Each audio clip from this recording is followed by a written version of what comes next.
Being joined by Dr. Jill and a lovely reptile. What's this critter's name? This is Charlie. Charlie, and Charlie is an iguana. Isn't he beautiful? You know, I have to say, he really is. I do not count myself among those who would like to own an iguana, but my first thought when I walked up was, what a magnificent animal.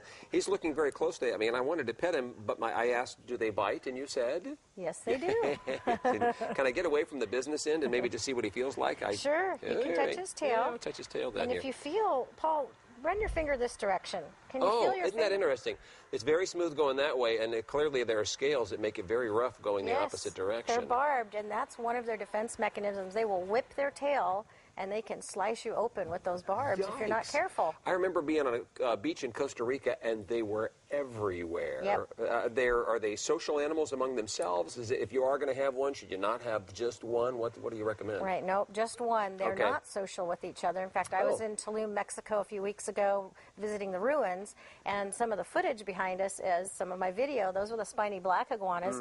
That's where they should live, outdoors, up near the sun. They compete for basking spaces. They're very independent animals, and they will bite. You do need to be careful, and a lot of people have these, and they put them in the wrong environment. Okay. Charlie lived in a kid's gym bag. Oh, gee, that's terrible. It's horrible, and he had a lot of problems as a result of that. They get a lot of nutritional deficiencies.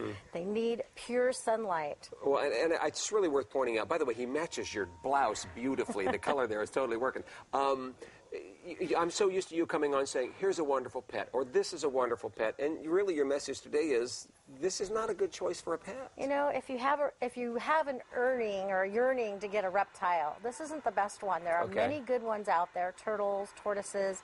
You need to make sure to check.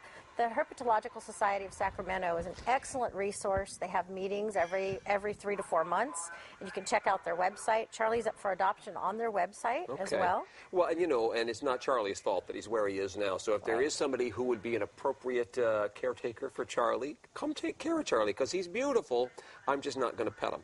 Isn't he gorgeous? But can I touch on one last thing? I have heard, and I've read, there's a problem sometimes with reptiles and salmonella. Yep. I had a feeling you were going to ask me that. Yeah. And there is, absolutely. You need to make sure to wash your hands, wash their food. They can actually carry it in their secretions. So you do need to make sure if you're going to have a reptile and you have small children, take extra precaution. We don't usually recommend people to have reptiles with small children. Yeah, that was my thought, because they're less likely to be responsible enough to wash their hands often. And as beautiful as he is, we want to be smart and safe with our kids and with our pets. Dr. Jill, it is always a pleasure to see you. DrJillWithAY.com. And you're still mobile. You can come to my house if I need you to come to my house. I can. Okay, thanks very much. Check your chickens. Yeah, thank you, Charlie. You're a very nice boy. I'm just not going to touch you, if that's okay. Back to you, Bethany. From that Charlie to my Charlie, Dr. Jill takes care of my little puppy. And if you need her to take care of your pets, you can call 916-989-0738. As Paul did mention, she is a mobile vet. She can come